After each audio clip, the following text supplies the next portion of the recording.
Dawn. Chapter 1. 3 years later. I know so much about pain, loss, rejection and abandonment, yet so little about what love and happiness really are. Nay, oh my God, what have you done? I can hear voices, but somehow, they seem like they are coming from very far away. I am slowly losing consciousness as I fall into a smothering darkness. I struggle to breathe as one by one my senses shut down. My eyes snap open. I am drenched in sweat, tangled in my sheets. It was a nightmare. For the last 3 years, I have battled with severe nightmares, sleeplessness, anxiety and migraine headaches.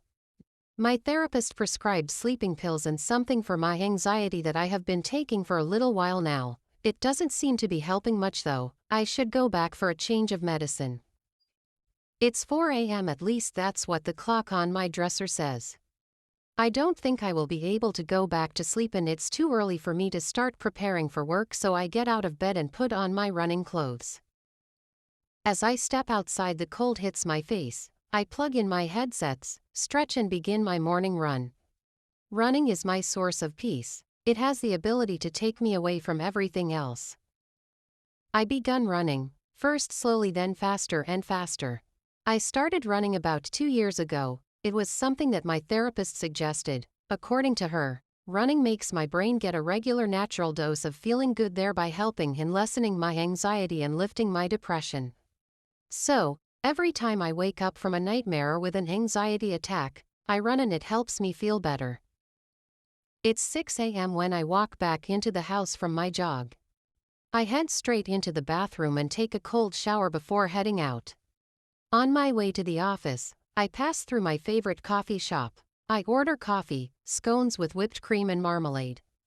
When I arrive at the office at 07:30, I place my stuff on my table before walking into my boss's office. I always get here a few minutes before him. Placing the food on the table in front of him, I organize his documents, then head out to work on his schedule for the day. I work for Borderless Media as an executive assistant to the director. After getting done with school, getting a job was easier said than done.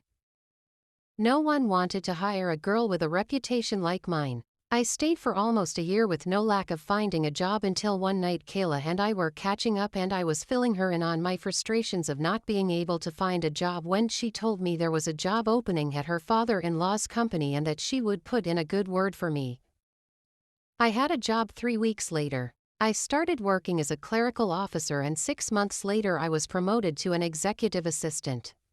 My boss is an amazing man. He treats me more like his daughter than an employee. It's amazing how I have been looking for a father figure my entire life, and just when I stopped looking, someone like Mr. Endelou stepped in. So, 3 years, huh? That's how long it's been since I tried to end it all. With my eyes half closed, I revisit the memories long buried. When I slit my wrist 3 years ago, I was more than certain I had died. The darkness had thoroughly engulfed me and that brought me peace. I had never felt that kind of peace in my entire life.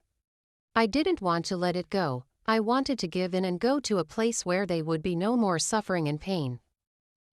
I woke up a few weeks later. I was in a hospital bed connected to machines and an IV line connected into my left arm. That wasn't even the shocking part. I learned that I was pregnant, and as if that wasn't even bad, I didn't really know who the father was, Mark or Lewis. I had slept with both of them almost at the same time. There was so much going on in my life at that moment, and I couldn't imagine adding a baby to the chaos. I wanted to get rid of the pregnancy, but I was advised against it by the doctor, so I kept it. He advised I could give away the baby to a couple that would take care of it after birth, and I agreed. At least that was better than dumping it at an orphanage, right? The news of me sleeping with Mark went viral and I got a lot of insults and curses from the public. Funny enough, Mark didn't get much of the blame. Where I come from, it's always the woman's fault when such things happen. I was called a devil worshipper, a temptress, an evil ungrateful child, and so many other things. I was supposed to be the victim, but no one was willing to listen to my story, so I kept quiet. I figured they would get tired and eventually forget about me, but they haven't. 3 years later, and I sometimes still have people whisper when I pass. I still receive harsh comments on my photos on social media. This face that was plastered all over social media and newspapers is implanted in people's mind. The Myrtles cut me off after I got out of the hospital. My father went back to Australia where he originally came from, leaving my mother and brother behind. They both couldn't get over what Mark did to his sister. It tore them both apart. I had no one but Kayla after that. She helped me get back on my feet and I went back to school and managed to finish my course. Amidst all the drama, I was glad the Myrtles had paid for my fees in advance so I didn't have to worry about tuition fees. The last I heard from Mark, he defiled a young girl and was almost arrested if not for his mother's money. Well, he was later diagnosed with hypersexuality, which is also known as a compulsive sexual behavior disorder. He apparently went to rehab and started therapy. Anyway, he and his mother have both cut me off and I don't know what is happening in their lives at the moment. I live a very quiet life. It's usually all about work. I don't even date anymore. I don't remember the last time I had sex. And I am currently attending therapy to get over the trauma I went through since childhood. I gave up my son after birth with hopes of getting her back after being stable.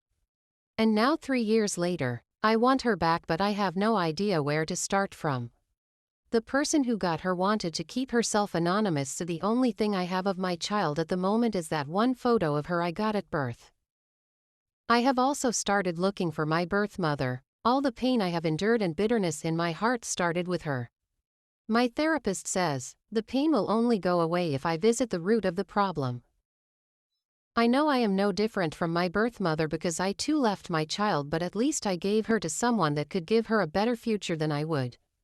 Someone that would love her when I couldn't. If I kept that child, I would have probably been a toxic parent and I didn't want that. I am not completely fine, but I am better and that's a plus. I don't cut anymore. I haven't harmed myself in 3 years. I keep looking for ways to deal with my emotions, but I still bear the scars of everything I have been through. These will forever be proof that I survived. Note: hypersexuality is also known as compulsive sexual behavior disorder, or more commonly, sex addiction. When a person has an obsessive fixation on sex, sexual acts, and sexual fantasies, they might be hypersexual. People with hypersexuality might exhibit a host of problematic sexual behaviors like consuming pornographic content excessively, excessive masturbation, or engaging in sexual activities with a large number of partners. The lack of recognition of hypersexuality as a mental disorder has resulted in many people living with the condition without an official diagnosis.